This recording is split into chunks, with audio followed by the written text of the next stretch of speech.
de la ciudad y de la visión también de la parte ecológica, de la parte biológica, de lo que es la relación con la ciudad. Entonces, en esta mesa tenemos hoy a tres participantes. Originalmente había cuatro, sin embargo, la doctora Jimena de Gortari, bueno, desafortunadamente acaba de tener un accidente de tránsito y pues entre los seguros y ese tipo de cosas, pues no va a poder llegar. Pero bueno, afortunadamente ella está bien, es lo más importante, ¿no? No puede estar con nosotros, pero entonces tenemos a tres ponentes. En este caso vamos a tener a Fernando González García, que viene del Instituto de Ecología C de Jalapa, Veracruz, un centro de investigación de CONACYT, ¿sí? Bien, está con nosotros también la profesora Laura Lancón, ¿sí? Ella es miembro del área y laboratorio de análisis y diseño acústico también de la Universidad Autónoma Metropolitana. Y la profesora Elisa Garay Vargas, también miembro del cuerpo básico de este área y laboratorio de análisis y diseño acústico. Entonces vamos a ver tres situaciones distintas. Dos de ellas tienen que ver con el análisis que se hace del espacio urbano en la ciudad, ¿sí? El primero de ellos lo veremos a Laura Lancón. Escucharemos a Laura Lancón, que nos va a exponer el trabajo que se hace a través de algo interesante, que es el uso de modelos físicos para estudiar el espacio urbano de la ciudad. Es decir, este es un trabajo importante que ha desarrollado Laura Lancón para este proyecto que hemos desarrollado para CONACYT, el proyecto de ciencia básica, en donde ha hecho a partir de tipologías generales del espacio público, o del espacio urbano más bien dicho, de la Ciudad de México, se ha hecho un análisis para ver cuál es el patrón de comportamiento acústico de este tipo de espacios.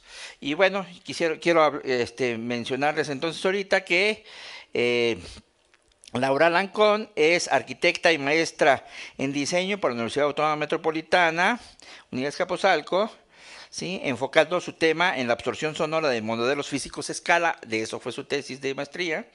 Es profesora investigadora adscrita al Departamento de Procesos y Técnicas de Realización y miembro activo del área de investigación y laboratorio de análisis y diseño acústico desde el 2008.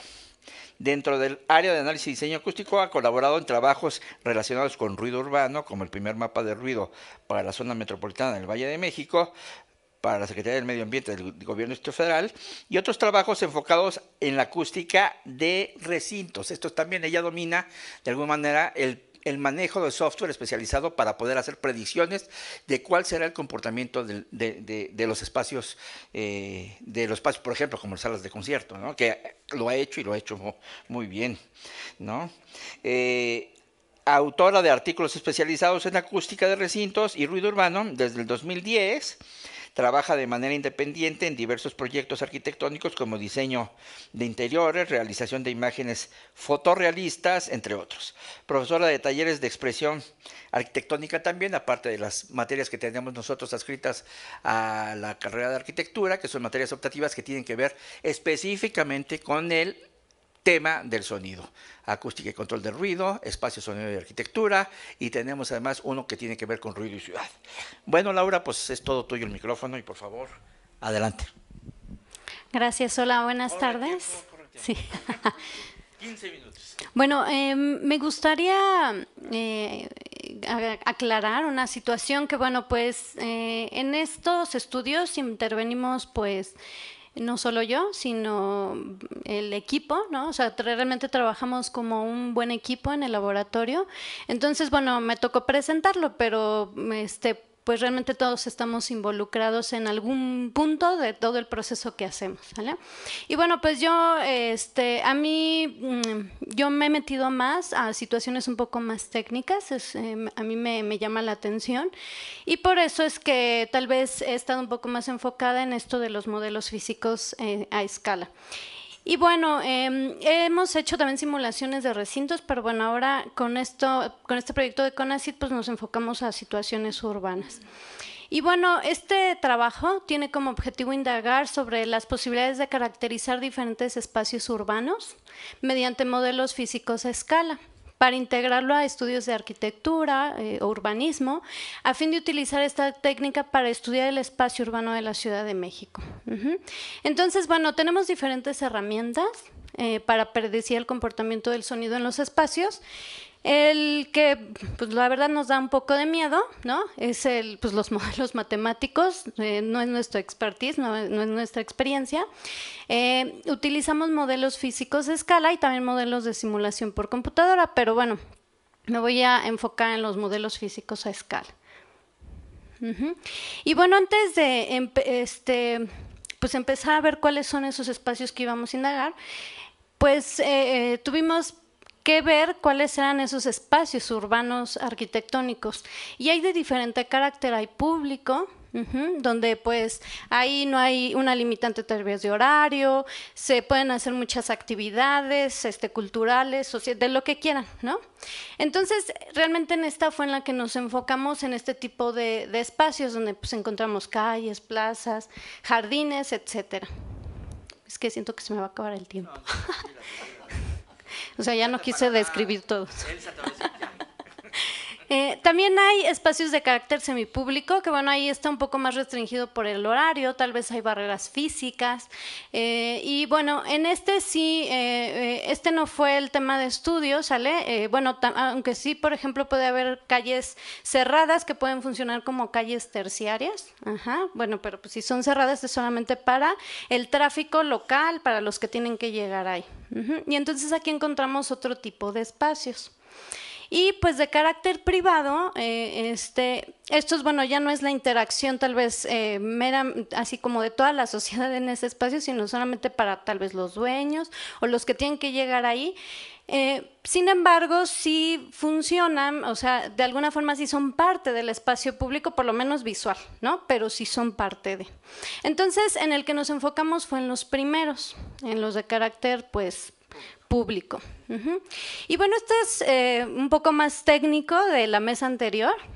Entonces yo les quiero contar pues cuál ha sido esta metodología que nosotros hemos llevado y que pues parecía muy técnica, pero es la verdad muy, bueno, a mí se me hace como muy padre, ¿no?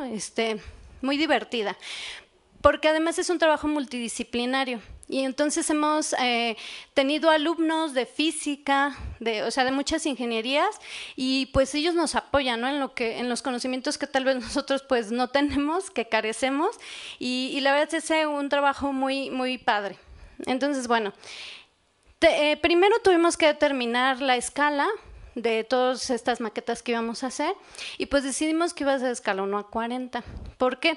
En primera, por las dimensiones de la cámara, zona amortiguada o semianecoica, que es donde nosotros estamos o hacemos las mediciones, y además también por las frecuencias, ¿no? Porque aquí, por ejemplo, estamos manejando nosotros frecuencias de 5.000 a 16.000 Hz, que si lo escalamos a una escala real, pues ya serían frecuencias graves, que serían de 125 a 250 Hz, que son pues camiones, ¿no? Porque además, como tenemos que de alguna forma simular este espacio, pues cómo se comportaría, ¿no? O sea, en las calles pues que hay más coches, camiones, y entonces tienen frecuencias mucho más graves. Es una situación como de escalamiento, ¿no? O sea, escalas el sonido, escalas los materiales, etcétera. Que pues se seleccionan los materiales. En este caso pues hay mucha bibliografía, hay muchos que han entrado a este tema de los modelos a escala, y lo que sugieren es utilizar acrílico o MDF. El acrílico se comporta como concreto pulido y el MDF como bloques de concreto o tabiques. Entonces, por eso esos son los materiales que nosotros elegimos de alguna forma. Y bueno, pues aquí fue donde lo que nos llevó más tiempo, hacer una clasificación de estos espacios, que era lo que la profesora Dulce mencionaba, ¿no? Nosotros nos hemos metido más a lo físico. Y entonces aquí pues sacamos realmente una clasificación en cuanto a las dimensiones de todas estas vialidades que puede haber.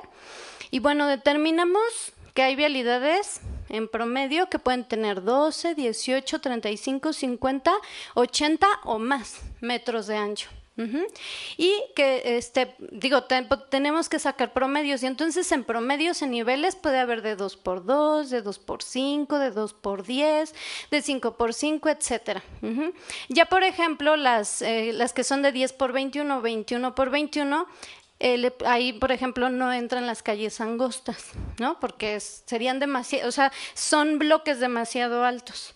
Entonces, esa fue la clasificación en cuanto a dimensiones que nosotros logramos en relación a muchos espacios, porque bueno, este proyecto de CONACYT tiene contempladas varias secciones, varias zonas de un tramo de reforma, y entonces en cada una de estas zonas vimos, bueno, a ver, aquí hay primarias, aquí hay secundarias, así, etcétera, etcétera, y entonces de todas fuimos como midiendo, y entonces establecimos un promedio. Entonces así fue como lo definimos. Y bueno, este diagrama nada más es como la forma de medición, que bueno, aquí es donde nos ayudan los ingenieros. Y bueno, la verdad es que es muy padre porque los chicos, o sea, también trabajamos con modelos de simulación que son softwares, pero está padre esta parte porque ellos crean los softwares, o sea, ellos se meten, ¿no? Y con los micrófonos, y están ahí obteniendo datos, y entonces pues es algo muy interesante, ¿no? O sea, que nosotros podamos crear nuestros propios softwares, no atenernos, ¿no? Como a tener un software, ¿no? Comercial, que pues además cuesta muchísimo, ¿no? Y bueno, pues aquí está el establecimiento pues de esa metodología, ¿no? Y estos GIFs los puse, ¿no? Porque pareciera como muy sencillo, pero pues armar esos modelos a escala pues sí nos llevó tiempo, ¿no? Y es pues ver bien que que las maquetas no vayan, bueno, pues que no vaya a vibrar, ¿no? O sea, pues ahí ponerles algún material resiliente para que pues no vibre, el acomodo de los micrófonos, las bocinas. Entonces pues así es como nosotros conformamos estos cañones urbanos, que así los llamamos, ¿no? Y que pueden tener entonces toda esta variedad de anchos, de alturas, etcétera. Y bueno, en total se realizaron o obtuvimos 39 distintas configuraciones. Ahí solo pongo 6, ¿no? No iba a poner las 39 fotografías, pero pues ahí podemos ver, ¿no? Por ejemplo, la de arriba es una calle, me parece que es la de 12 metros. La de abajo ha de ser como la de 35 metros, y bueno, la de en medio, perdón, y la de hasta abajo ha de ser más o menos la de 80 metros. Y bueno, pues esto es un software que se ha desarrollado, bueno, que se desarrolló, y entonces ahí podemos nosotros obtener estos niveles de presión sonora, mapeos, visualización, ¿no? También resonancias, y pues se hace muy divertido, ¿no? Como estar viendo a ver qué pasa con una calle de tanto, si le cambio la altura, ¿no? Y pues es obtener en esencia lo que te da un software comercial. Bueno, de alguna forma. Y bueno, lo que queremos, es lo que comentaba la profesora Dulce de este libro digital, pues es generar estas fichas, ¿no? O sea, sí se tienen mediciones, pero pues yo cómo puedo de alguna forma obtener esos mapeos de estos espacios, o cómo se comportarían. Y bueno, pues sirve para pensar de alguna forma, ¿no? A ver si una calle, o sea, para un urbanista, ¿no? Pues si tengo un cañón urbano, una calle de tanto, con esta configuración, pues tal vez pensar, ¿no? Cómo podría comportarse. Claro, si hay tráfico vehicular, ¿no? O sea, ya podremos después añadirle otro tipo de fuentes, pero esto es solo como simulando que es este tráfico vehicular. Entonces, aquí, por ejemplo, bueno, la anterior era 20 de noviembre. De alguna forma sí se podría describir el espacio, ¿no? Los mapeos. Este es Álvaro Obregón. Ahí, por ejemplo, en las fotografías tenemos lo que fueron las mediciones, pero pues también qué tipo de calle sería más o menos. O sea, simula una calle de 35, ya voy a acabar, y, y que tiene 2 por 5 niveles. Chorro de tiempo. Por ejemplo, esta es Paseo de la Reforma, que simula una calle de 80 metros o más, porque Reforma tiene a veces tramos mucho más anchos, y puede entonces simular una avenida de 5 por 21 niveles. Entonces, bueno, mis conclusiones es que esto es una alternativa más para explorar y visualizar el campo sonoro del espacio urbano arquitectónico. Se puede establecer una metodología del entorno sonoro según las relaciones formales del espacio urbano. Se ha clasificado los espacios públicos según su metraje y configuración arquitectónica, y pues yo sí lo veo como una oportunidad para el desarrollo de metodologías, herramientas, instrumentación y software. Y bueno, pues se pueden identificar las variaciones del nivel de presión sonora según la configuración y clasificación del espacio.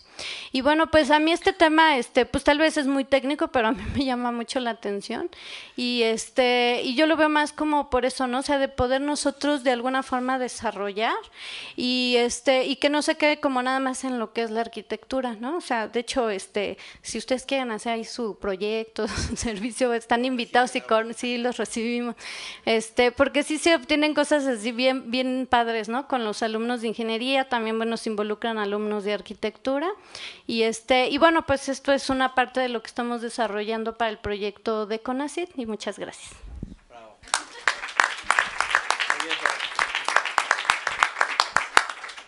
Bien, entonces como vieron, este es un trabajo que pues por supuesto también tiene que ver con la ecología acústica, tiene que ver con los seres humanos, tiene que ver con el espacio urbano, el espacio público, y entonces la posibilidad de poder predecir, eso es lo que se busca mucho, poder predecir qué pasa con ciertas tipologías del espacio urbano en términos de, en este caso estamos hablando de niveles sonoros y de comportamiento en términos de resonancia, inclusive de reverberación. Entonces, ¿alguna pregunta o comentario? ¿Sí? ¿Eu? ¿No? No hay. Aquí el grupo no quieren comentarle nada. ¿Usted, señor? ¿No? Bueno, bien, entonces vamos a proseguir con el programa. Déjenme nada más, que aquí tengo los... Es también profesora e investigadora de la Universidad Autónoma Metropolitana de la División de Ciencias y Artes para el Diseño. Es arquitecta y maestra en diseño por la Universidad Autónoma Metropolitana, Unidad Azcapotzalco, con la especialidad de confort acústico y difusión sonora. Participante como consultora acústica en el Laboratorio de Análisis y Diseño Acústico, en donde ha colaborado en diversos proyectos de aislamiento y acondicionamiento acústico. En el ámbito urbano participó en el primer mapa de ruido de la zona metropolitana en el Valle de México, en vinculación con la Secretaría del Medio Ambiente del Gobierno del Distrito Federal. Su especialización se enfoca en acústica de recintos, control de ruido y paisaje sonoro. Docente en asignaturas de diseño arquitectónico también y expresión arquitectónica, y materias optativas que, como les dije, tienen que ver con el aspecto de la acústica que hemos logrado introducir en torno al sonido como un elemento del espacio arquitectónico y urbano. El trabajo que nos va a compartir Elisa Garay Vargas hay una cartografía, digamos, normalizada a nivel mundial, ¿no? Y hay otra cartografía que va surgiendo a partir de las necesidades de expresar los elementos del diseño. Y eso es lo que seguramente nos va a decir por ahí Elisa Garay. Muchas gracias, Elisa. Adelante. Muchas gracias a todos. Yo les voy a presentar un poco el trabajo colectivo del laboratorio. No es realmente nada más mi trabajo, es el trabajo de todos. Es una historia de hace ya 10 años que empezamos esto. La primera vez que nos acercamos o que tuvimos esta relación con los mapas de ruido, pues fue como... váyanse a el más monstruoso escenario de construcción de un mapa de ruido, y fue algo así como decirnos, tienen que sacar la zona metropolitana del Valle de México en el mapa, y pues sí, fue grande. Y a partir de ahí fue que empezó esta intención de de no solo estudiar o obtener mapas de ruido, sino de analizar y de sacar otras alternativas para entender qué es lo que está pasando con el ruido en la ciudad. Tenemos el ambiente sonoro, que como lo decía Dulce, porque está muy ligado a todo el trabajo que hacemos nosotras, cada una con sus vertientes. A mí en este caso lo que más me ha gustado son los mapas de ruido y encontrar cómo visualizar información que no nada más son niveles sonoros, sino otros elementos que contribuyen a generar este ambiente sonoro. Y como bien decía Dulce, bueno, tenemos lo cualitativo y tenemos lo cuantitativo. Y en estos dos aspectos, pues tenemos a la percepción, que va relacionada con la medición. Yo puedo obtener registros sonoros, pero si no sé qué piensa la gente, si le molesta, si no le molesta, pues tengo un mapa incompleto, ¿no? Entonces, a raíz de hacer una combinación de elementos es que hemos construido mucha de la información que tenemos hasta ahora. Entonces, les decía yo, piensen en el más monstruoso escenario de construcción que les digan, tienen que modelar la Ciudad de México porque no existía nada, teníamos planos catastrales. Entonces se construyó cada uno de los bloques, se asoció con altura, se asoció con habitantes y fue así que se realizó este mapa de ruido. Nos llevó alrededor de 2 años realizarlo y bueno, esta es lo final, ¿no? Este es el producto. Pero como imagen, pues es un mapa de ruido que no tiene más que eso, es una imagen, es un resultado de un promedio de datos y no tenemos más que eso. A partir de esto, bueno, ¿qué significa este mapa de ruido? ¿Cuánto le molesta a la gente? ¿Si le molesta, no le molesta? Aquí solamente fue de vialidades principales, porque si yo meto todas las vialidades, pues todo estaría en rojo y en azul, ¿no? Ahora, a partir de ahí dijimos, bueno, pero vamos a dividir en cuadrantes y vamos a ver qué secciones están más afectadas. Para esto sacamos estos elementos, los 3 cuadritos de arriba que ustedes observan, en donde se catalogó por áreas de ruido, ¿no? Qué tanto espacio está en rojo, qué tanto espacio está en amarillo o qué tanto espacio está en azul. Y es así como se logra entender pues, que unas zonas son mucho más ruidosas que otras, que eso sería obvio. Queríamos todavía acercarnos más y en los planos, bueno, tenemos un acercamiento que hasta por cada cuadrito, acá lo vemos, ¿no? Cada puntito que se observa de este lado es una marca, un nivel sonoro. Ahora dijimos, bueno, ¿qué pasa? Yo tengo ya esta zona metropolitana del Valle de México, ¿qué pasa si yo la divido en delegaciones? Y nos concentramos en analizar Azcapotzalco porque es donde estamos, es lo que conocemos, es donde está la universidad y es lo que tenemos a nuestro alcance para realizar la experimentación. Y bueno, siguiendo con esto, pues nos dimos cuenta que los mapas de ruido, si los ligamos con usos de suelo y con densidades de población, podemos obtener población afectada. Entonces ya se convierte en otro dato. Ya es, ok, tengo yo una norma y la norma me dice que no me puedo pasar tantos niveles, entonces lo relaciono con esto y puedo decir, tanta gente está siendo afectada. Es un supuesto, es con respecto a la población que registra INEGI. Y puedo también analizar el equipamiento que está fuera de rango. Por ejemplo, un hospital que está sobre una vialidad que excede los niveles sonoros, bueno, pues esta está siendo afectada. Escuelas y todos aquellos equipamientos que son sensibles al ruido.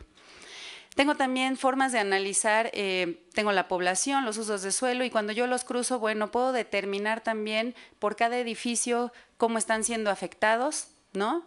Tengo opción de sacar unos mapas que me dicen cuántos decibeles está sobrepasando sobre la fachada. Y tengo también, ¿se regresó? ¿Se repitió? No, estoy yéndome para atrás. Sí, ya. Y tenemos también una experimentación, siempre nos preguntamos, bueno, ¿y qué hubiera pasado en tiempo atrás? Y entonces hicimos una simulación en diferentes épocas, desde 1900, 1929, 1942, el 73 y 2010, que es el último mapa de ruido que tuvimos. Aquí, pues tuvimos que hacer una investigación cartográfica y hacer una simulación de qué hubiera pasado en ese momento, ¿no? ¿Cuáles serían mis fuentes de ruido? Si pasaba un burro, si pasaba una carreta, ¿no? ¿Cómo era el pavimento? Y tratar de hacer una simulación, el tren también, una simulación de cómo era el ambiente. ¿Y esto qué me dice? Bueno, pues sí, obviamente antes había más áreas verdes y por lo tanto se escuchaban otras cosas.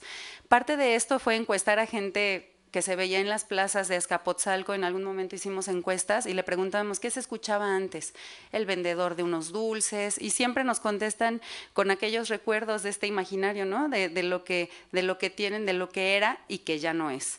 Entonces, bueno, este fue otro análisis.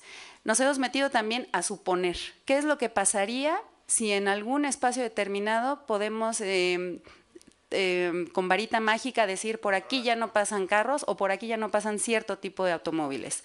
Y este fue un ejercicio que se hizo en el Jardín Hidalgo de Azcapotzalco, que es el centro histórico. Tenemos una plaza y lo que aquí se hizo fue en primera instancia sacar el mapa de ruido como está, con sus niveles sonoros. Y después determinamos, bueno, ¿qué pasaría si yo le pongo pavimento rugoso o un pavimento que limita a los automóviles circular con mucha velocidad? ¿Qué pasaría si yo quito el transporte pesado de estas dos vialidades? ¿Qué pasaría si peatonalizo estas dos calles? Aunque dejo otra, por cuestiones de circulación de automóviles y de tránsito, hay veces que no se puede hacer. Pero digo, tener estas alternativas de estudio también le puede dar posibilidad al gobierno de tomar decisiones. Aquí, ¿qué pasaría si peatonalizo y aparte cambio pavimento? Y finalmente, bueno, ¿qué pasa si peatonalizamos todo el centro histórico y se van regresando los espacios públicos, no al automóvil, sino a las personas? Tenemos también estudios en donde hacemos los perfiles. Aquí nos cuestionábamos, bueno, esto es a veces le decían al profesor en algún momento, ¿no? Es situaciones ociosas que tiene uno, ¿no? De decir, bueno, ¿y qué pasó con el segundo piso del periférico? ¿Mejoró o no mejoró la calidad acústica? Este es un tramo en San Antonio, entre San Antonio y Polanco, aquí Barranca del Muerto. Y vemos que al final del día no incrementa muchísimo, considerablemente, tampoco disminuye, pero sí estamos duplicando una fuente de ruido, ¿no? Ya son 2 niveles. No está no aumentando en frecuencias bajas, pero sí en frecuencias altas, o qué está sucediendo, ¿no? Nos da esta posibilidad de estudiar todo eso. Y aquí, bueno, pues habría que ver también el perfil de la ciudad. Hay veces que los edificios son muy altos y el señor que despierta lo primero que ve es el segundo piso del periférico, y pues eso tiene un impacto en su calidad de vida. Tenemos este ejemplo que presentaba Dulce, una sección de, bueno, ya tengo el mapa de ruido y ya tengo los otros datos de población y de vialidades, ¿y qué pasa? ¿Qué sucede? ¿A dónde va? O sea, ¿esto para qué me sirve? Entonces, cuando yo junto toda esa información, pues se generan estos mapas que se presentaron, que nosotros le llamamos zonas acústicas, y esta situación de localizar zonas que necesitan preservarse, de localizar zonas que son habitacionales con cierto tipo de comercio, con cierto tipo de vialidades, que no van a cambiar porque el uso simplemente es como es, pero que se podría, entonces por grupo se puede aplicar esto, y con eso, bueno, se pueden determinar políticas públicas. Si cambiamos un poco a los mapas de ruido y los resultados que podemos tener de ellos, también tenemos esta opción de analizar los paisajes sonoros de las plazas o de los espacios públicos. En este caso se hizo un ejercicio de 3 plazas, Azcapotzalco, Coyoacán y Tlalpan, y se pueden comparar. Son recorridos en donde gráficamente queríamos mostrar, bueno, no lo estoy escuchando porque está en un libro, pero puedo imaginar cómo se escucha. Y eso lo hicimos por medio de simbología, ¿no? Gente hablando, automóviles, música, perros, no sé. Aquí tratamos de meter toda clase de símbolos para que uno, nada más de leer un mapa, esto es una lectura de un mapa diferente, pudieran conocer el ambiente sonoro de un espacio. Y aquí sucedió una situación que en 2012 ya habíamos hecho mediciones y teníamos ya este paisaje sonoro de Azcapotzalco. Hacen una remodelación y en 2014 volvemos a hacer el mismo ejercicio para ver cuáles habían sido los cambios. Nos dimos cuenta que 2012 era más ruidoso porque había más ambulantaje. En 2014 retiraron todo el ambulantaje de la plaza y se escuchan más los autos, pero también se escucha más el sonido ambiental de la misma plaza, lo que se genera, la música, la gente y otro tipo de sonidos, la naturaleza, porque cambió un poco la densidad de los árboles, de los jardines. Pero bueno, tenemos ya dos registros de esto y los podemos comparar. Otro es el ejercicio que se hizo con las zonas, que simplemente aquí lo que quiero expresar es que hay muchos tipos de mapas que me pueden dar no nada más los niveles sonoros, sino las condiciones de todo un ambiente de una calle que no implica nada más decibeles. Y por último, bueno, hicimos un ejercicio en este evento, Ruido Ambiental y Paisaje Sonoro, que se realizó hace ya 3 años, 2, 4. 4 años, en donde hicimos un ejercicio con muchos alumnos para hacer recorridos en Azcapotzalco, pero unos iban hacia el mercado, otros hacia el claustro de la iglesia. Y este es un ejercicio de que pues todos podemos construir mapas sonoros, todos podemos entender el sonido de diferente forma y hacerlo interno, ¿no? Expresándolo por medio de dibujos. En este caso, bueno, me genera... podríamos ver que son rayitas, pero nos da un cierto acercamiento, como lo que dijo el profesor. Bueno, tal vez lo de colores es ruido de niños o ruido del viento o de las aves, y todo lo gris pues son camiones o son automóviles. Y este es otro ejercicio que se hizo, ¿no? Cada quien tendrá una forma de expresarlo. Y bueno, para finalizar, pues quienes evalúan hoy en día el ambiente sonoro en el espacio urbano son los usuarios.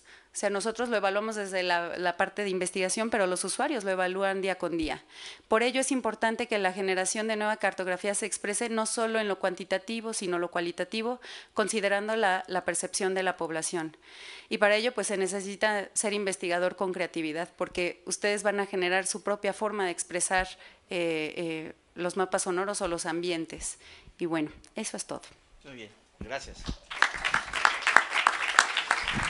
Bien, Elisa, muchas gracias. Bueno, ustedes ya vieron que este es otro filo, digamos, que tiene este asunto de la ecología acústica. Esto es puro de este tema. ¿Alguna pregunta para Elisa? ¿Algún comentario para Elisa? Sí, por favor. Nada, como felicitarlos en conjunto. Bueno, más que nada felicitarlos en conjunto por su investigación. Me parece muy completa en la cuestión de que dicen que es muy técnico y todo, pero sí consideran como también esta parte social, la percepción, que también es muy importante. Y ahí es donde entra mi pregunta. Justo, ¿cómo ustedes evalúan este dilema ético entre, porque ustedes evalúan, ¿no? Y dicen, bueno, aquí es que las personas podrían como estar experimentando más ruido, quizás más incomodidad, quizás, pero también como que las personas tenemos cierta resiliencia. Es como si hablas con una persona que vive toda su vida al lado de las vías de un tren o al lado del aeropuerto, eventualmente se acostumbra a este paisaje sonoro, ¿no? Entonces, creo que ahí sería como nada más el comentario. Y pues, gracias. A ver, ¿quieres contestar algo, Elisa, de eso? Pues aquí, digo, la parte bonita de esto es que estamos en la universidad y no nos dedicamos nada más a investigar.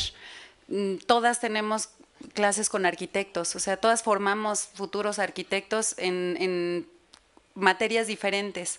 Tenemos las materias de acústica, tenemos las de dibujo, tenemos las de diseño, y es ahí donde yo creo que poco a poco pues les vamos dejando un poco esta situación de, a ver, tú arquitecto, vas a plantear ventanas directas hacia una vialidad que es de tráfico pesado, no, pues vamos mejor, o sea, toda esta parte del diseño es donde ya la empezamos a aplicar, porque finalmente nosotros ya la entendemos, ya nos dedicamos a esto, y el chiste es meterle la semillita a los chavos y decirles, bueno, si tú vas a planear un espacio y quieres que sea confortable, completito, y estás pensando en la temperatura y en la ventilación y demás, pues también piensa en la acústica, ¿no? Creo que esa es la parte importante.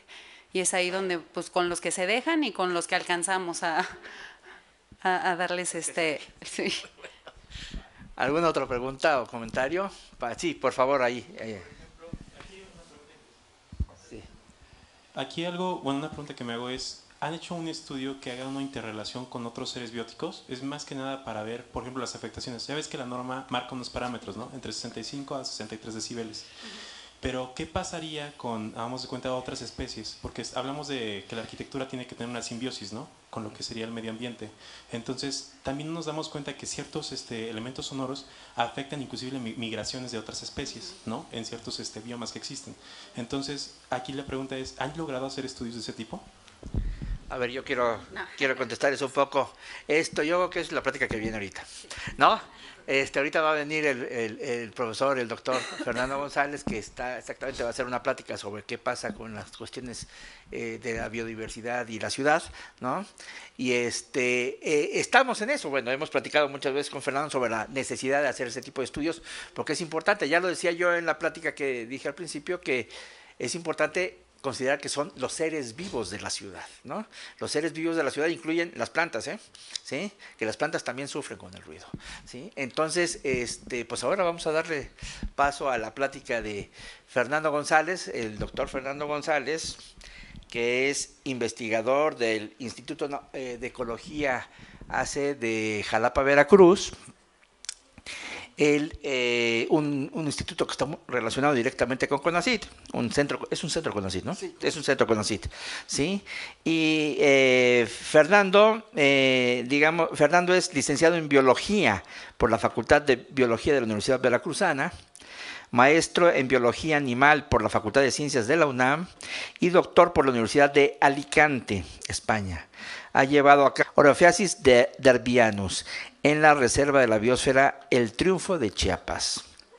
Ha publicado artículos en revistas especializadas en ornitología, tanto a nivel nacional como internacional, con arbitraje, capítulos de libros y artículos de difusión. Ha impartido conferencias y ponencias en diferentes congresos locales, regionales, nacionales e internacionales. Ha formado recursos humanos a nivel de licenciatura y maestría. Ha participado como profesor invitado en diversos cursos del programa de posgrado del Instituto de Ecología AC. Es miembro de numerosas sociedades científicas, de la primera biblioteca de sonidos de las aves en México, y ha impartido cursos de bioacústica en diversos estados de México y en la mayoría de los países de Centroamérica, asesor de la CONANP, Frontera Sur, en la implementación del programa de monitoreo poblacional y del pavón en el volcán Tacadá y en la Reserva de la Biosfera El Triunfo, Chiapas. Actualmente realiza estudios sobre la variación vocal individual en muchos cautivos del pavón Oreophasis derbianus para el monitoreo de poblaciones silvestres y un programa de monitoreo poblacional del pavón a largo plazo en El Triunfo con el apoyo. Pues nada más, ¿verdad? El compañero es especialista en registro y medición de ambientes de biodiversidad, creo que es así, ¿no? Y bueno, nos va a platicar qué pasa con la biodiversidad y las ciudades. Adelante. Bueno, muchas gracias, y gracias doctor por la invitación y gracias por la resistencia, ¿no? A esta hora, es un poco complicado. Bueno, yo les voy a hablar un poco sobre en lo que ha derivado toda esta cosa del paisaje sonoro, la ecología del paisaje sonoro, y ahora se habla de ecoacústica, ¿no? ¿Y por qué se llama ahora ecoacústica? Y no solamente en áreas urbanas, ¿no? ¿Sí? Entonces vamos a empezar porque el tiempo, ¿no? Entonces, ¿qué podemos decir que apremia, ¿no? ¿Qué es la ecoacústica? Pues esta se define como una disciplina teórica para evaluar esa biodiversidad, ¿no? No solamente en las áreas urbanas, sino en los paisajes naturales también, ¿no? Y otras cuestiones ecológicas. Entonces, ahora la ecoacústica lo que trata es de usar el sonido como un atributo de ese paisaje sonoro, no como una herramienta, ¿no? Y se enfoca precisamente en el papel ecológico de esos sonidos. Y es como un proxy de la biodiversidad que puede haber en una área urbana y en áreas naturales, ¿no? ¿Sí? Entonces, las ciudades albergan comunidades ecológicas muy importantes, únicas y valiosas, pero la comprensión y el estudio de esta vida silvestre a veces se complica. Y ya lo hemos visto durante muchas charlas porque es complicado estudiar la fauna silvestre, por ejemplo, en las áreas urbanas, ¿no? Entonces, una aproximación para resolver esto puede ser la ecoacústica, que es una forma útil de evaluar estos hábitats, donde el sonido biótico, el sonido natural, las señales acústicas, se mide a partir de grabaciones de audio y se utiliza precisamente como un proxy del estado de la conservación de la biodiversidad, la salud ambiental y el bienestar humano, ¿sí? Entonces, esto se puede hacer, ¿no? ¿Sí? Entonces, ¿quiénes son los impulsores, digamos, de este paisaje sonoro, de esta ecología acústica o de esta ecología del paisaje sonoro y ahora la ecoacústica? Pues ya todos lo conocen. Uno de estos es, por supuesto, ¿no? También tenemos, no sé si han oído hablar de Bernie Krause, ¿no? Otros de los gurús de este tipo de cosas. Pero Las gentes que están metidas ahora impulsando mucho la ecoacústica como ciencia, como una disciplina, es el doctor Aldo Farina, que están publicando un montón de cosas, muchos libros al respecto. Está este señor francés, el doctor Jérôme Serre, ¿no? Que también está metido en esto, sobre todo el doctor Michael Laide de Puerto Rico, que tiene toda una plataforma para identificar estos sonidos en los paisajes sonoros de forma semiautomática o automatizada, ¿no? Tenemos al doctor Pijanowski, que es otro de los impulsores. Y entonces, ahorita vamos a hablar de las técnicas y métodos que se usan para hacer este tipo de estudios, ¿no?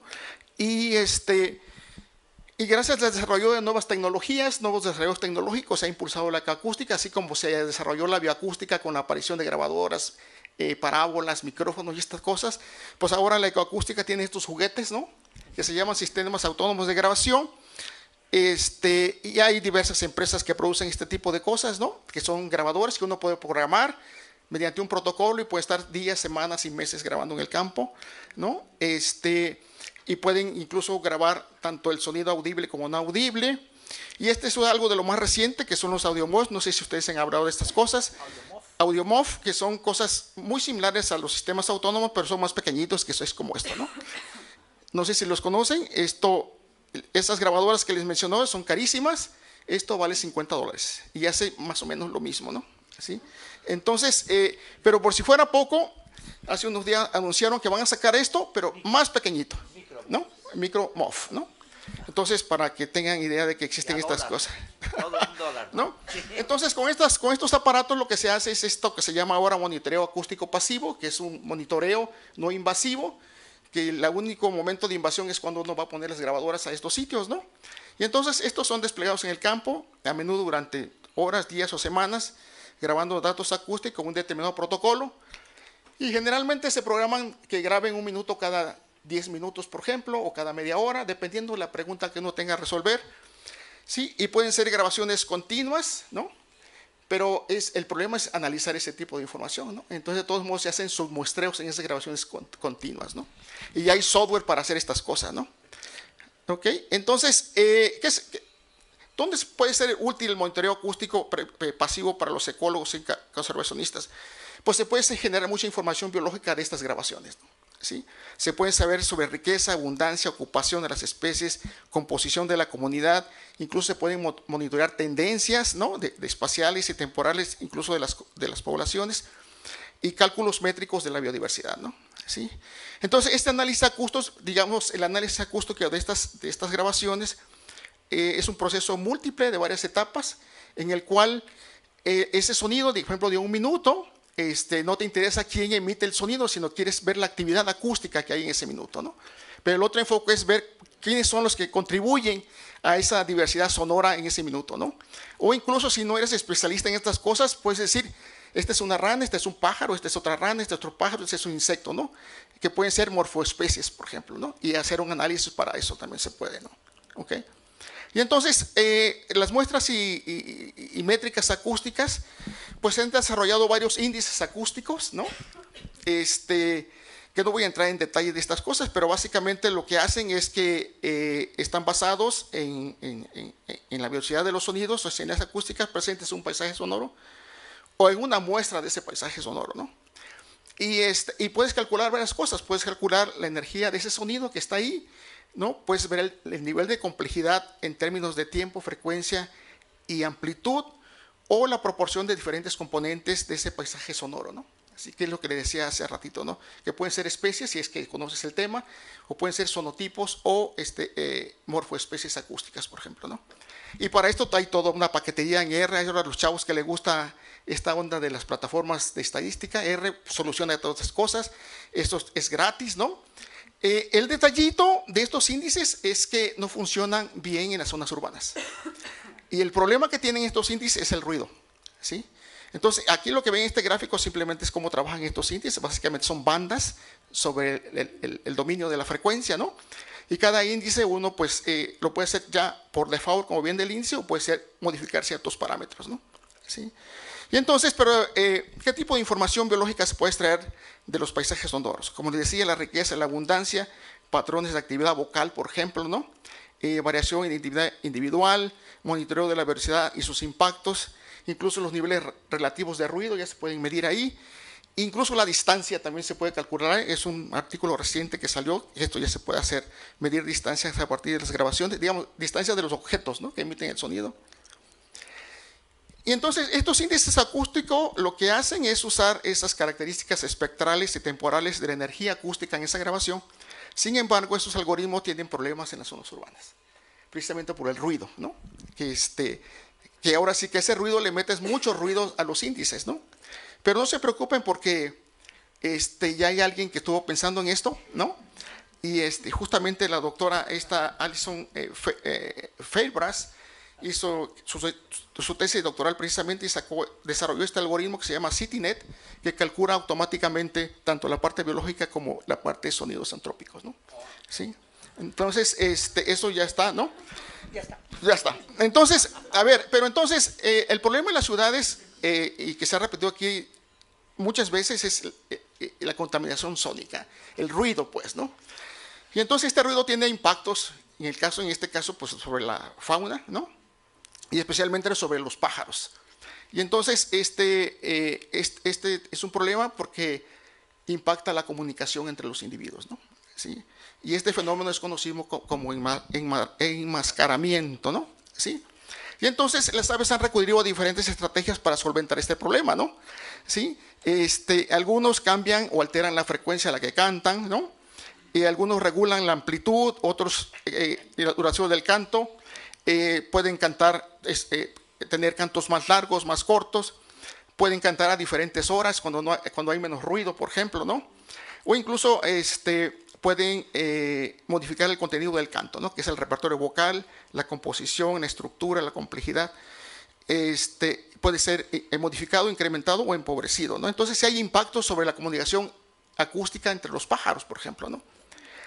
Y entonces, estos efectos negativos sobre las aves canoras, pues básicamente es que pueden ser ciudades mucho más pobres desde el punto de vista biológico, ¿no? Se homogeneiza más el ambiente, ¿no? ¿Sí?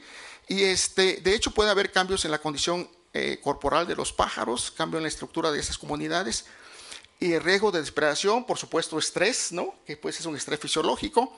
Y incluso un artículo muy reciente que acaba de salir es el efecto del ruido sobre el crecimiento de algunos pájaros, ¿no?, de los pollitos, por ejemplo, ¿no?, que puede afectar esto, ¿no? ¿Sí? Y entonces, pero sí, estudios ya de ecoacústicas en zonas urbanas per se son muy escasos. Esto apenas empieza a hacerse. Hay estudios de ecoacústica en las áreas periurbanas, pero dentro de las zonas urbanas es muy escaso. Entonces hay un par de artículos que aquí les muestro, ¿no? Pero estos son alrededor de las zonas urbanas, ¿no? Y los resultados que tienen. De hecho, este artículo, ¿no?, es precisamente de la misma persona que le dije, Alison Feilbras, que puso a prueba estos índices acústicos en las zonas urbanas, no le funcionó, por eso desarrolló su propio algoritmo, ¿no? Entonces, pero no todos son malas ideas, malas noticias. Tenemos quizás uno de los primeros trabajos hechos en la zona urbana de Jalapa, por ejemplo, donde se analiza una parte de ese paisaje sonoro, que son los cantos del amanecer, ¿no? Ustedes saben que cuando amanece los pájaros cantan y emiten ciertos cantos que no usan durante el resto del día, ¿no?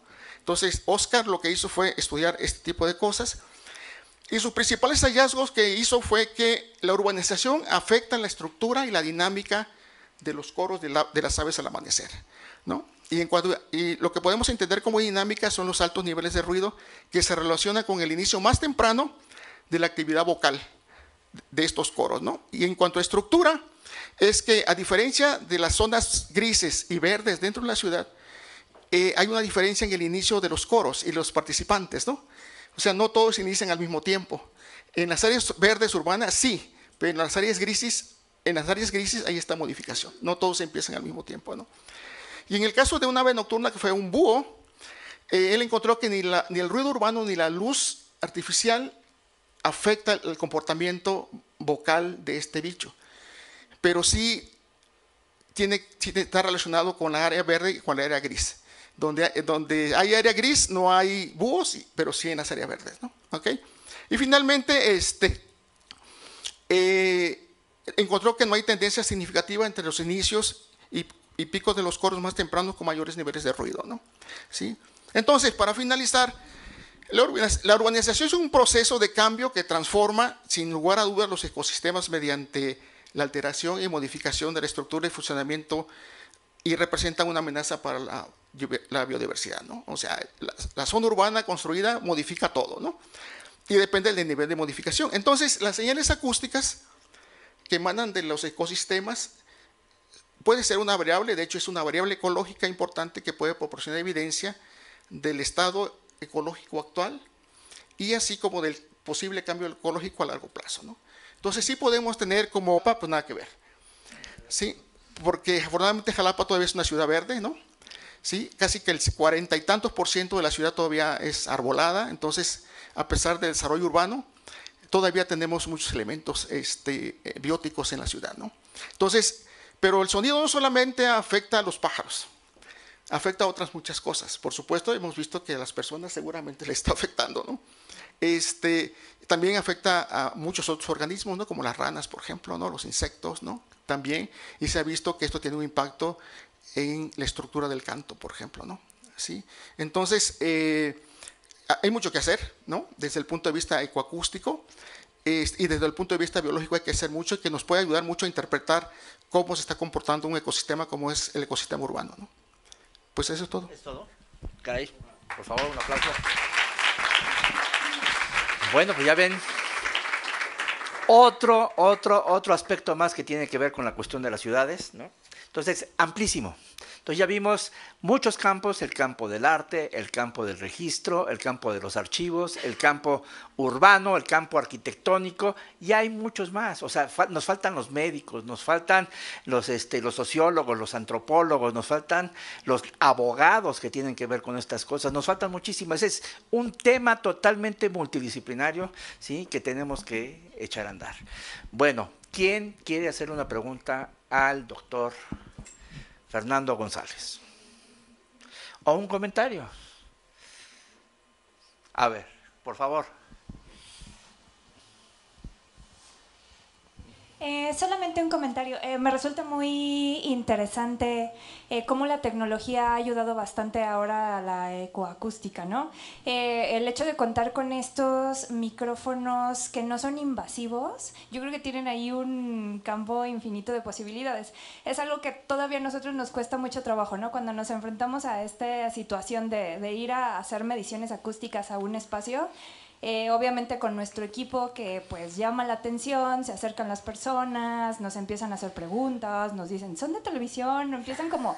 obviamente nosotros estamos invadiendo el espacio natural, ¿no? Es algo que no podemos evitar todavía. Y obviamente esto también repercute en el comportamiento de los usuarios. Nos están viendo ahí, entonces les surgen curiosidades, ya no se comportan como normalmente lo hacen, ¿no? Que es algo que ustedes ya pueden evitar totalmente.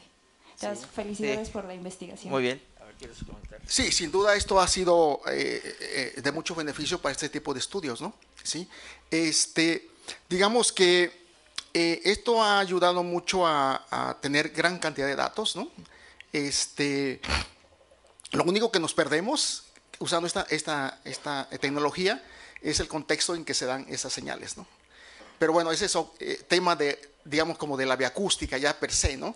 Pero aquí podemos generar un montón de información, ¿no? Y que básicamente está en función de los intereses del que hace la pregunta de investigación. Por ejemplo, yo estoy interesado solamente en los pájaros, por ejemplo, ¿no? Hay otros colegas que la gran ventaja de estas cosas es que lo tienes grabado.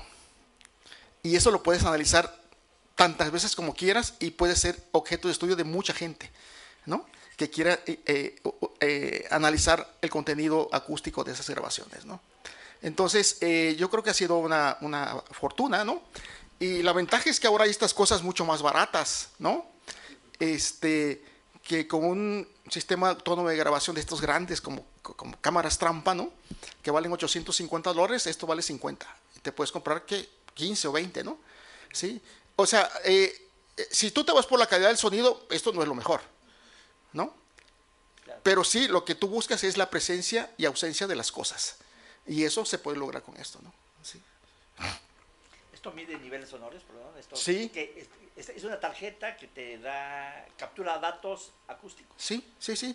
Y esta cosita tiene la posibilidad de grabar los dos tipos de audio, el audible y el no audible, ¿no? O sea, puedes grabar murciélagos con esto. Bajas, altas frecuencias, ¿verdad? Sí, se puede hacer. Sí, y también con los otros sistemas, nada más que son mucho más caros, ¿no?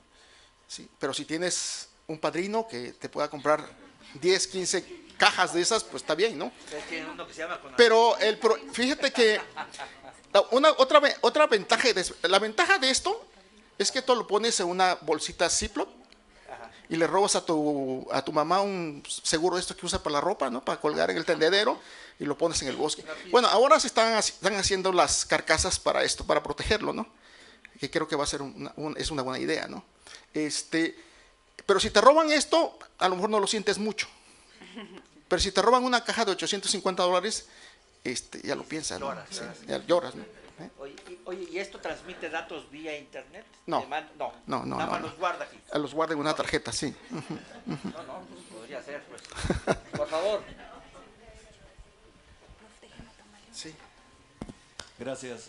Bueno, felicidades Fernando por esta exposición. Y una pregunta técnica en cuanto a estos aparatos. ¿Te hace el registro como memoria sonora también? O sea, ¿sí graba realmente lo que está sucediendo o simplemente son los datos que se transforman y luego se analizan? O sea, ¿es una grabación tal cual en MP3 o en qué graba? No, grabas en formato WAV. Ah, grabas en formato WAV. Sí.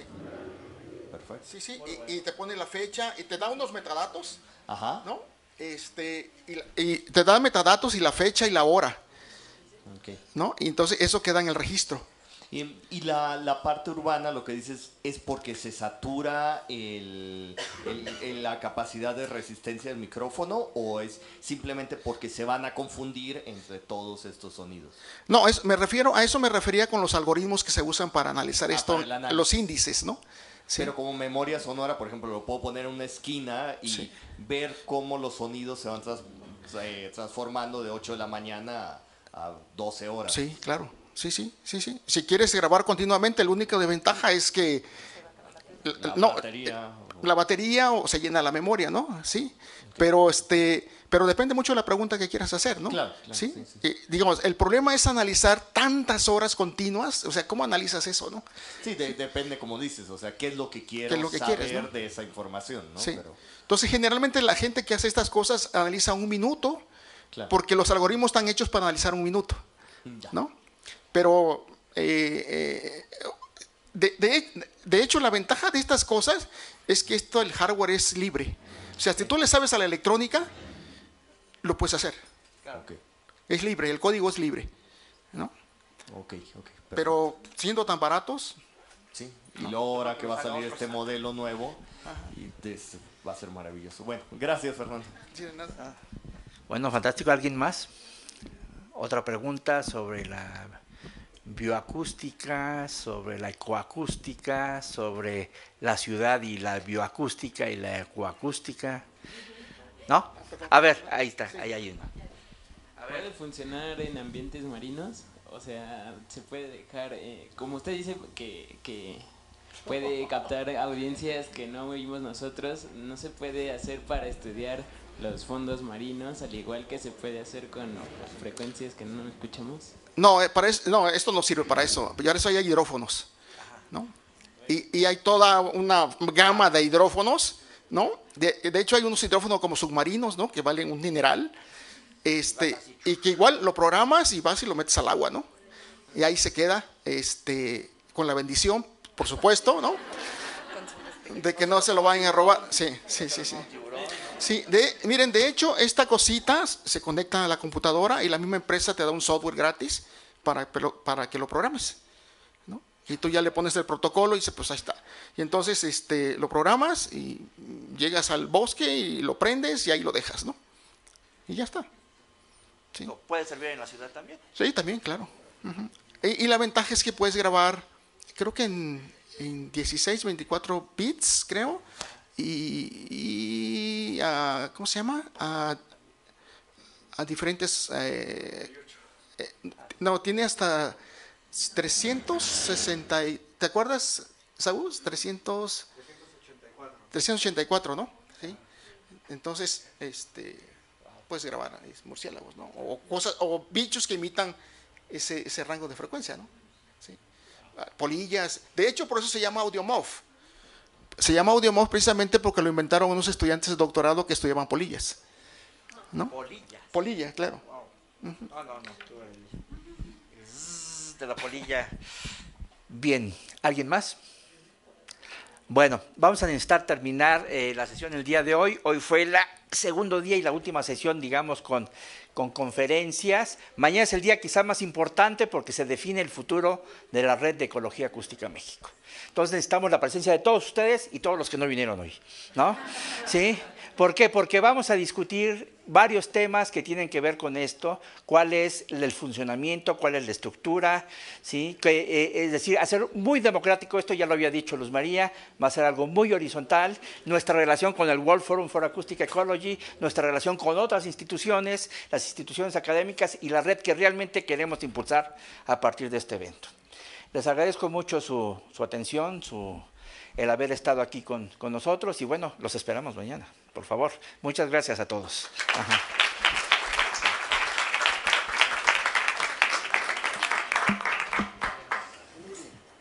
Muchas gracias. No, es que ya pero no, pues no es que terminemos lo que... Calladito.